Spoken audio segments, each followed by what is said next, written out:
के बार तीर बता दे जा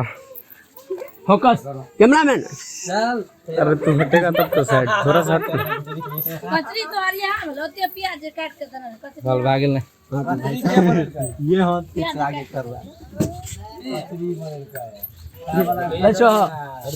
डलिया बेसन हाँ तो भाई साहब प्याज कैसे काट हैं के मन के पको भाई साहब ये शादी साहब खुश है या नहीं है पूछो ही ना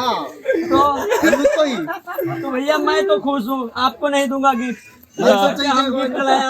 हमारा खाने को क्यों यार मैंने चीजें कौन इन्हें दे दो मन चीजें मैं तो अपने दोस्ती के लिए तू दोस्त है निकल गए आप आइंदा के बाद तो दुश्मनी कर रहे हो आप बात सही है नहीं हाँ या ना एकदम बिल्कुल सही है भाई साहब I am not drink from India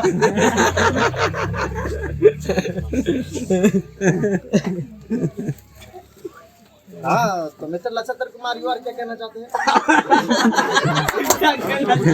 अरे यार गिरा प्लीज उसके हाथ में थमाइए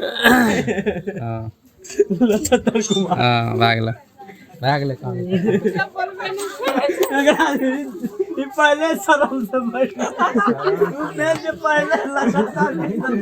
अगल आवाज आई जा बेटो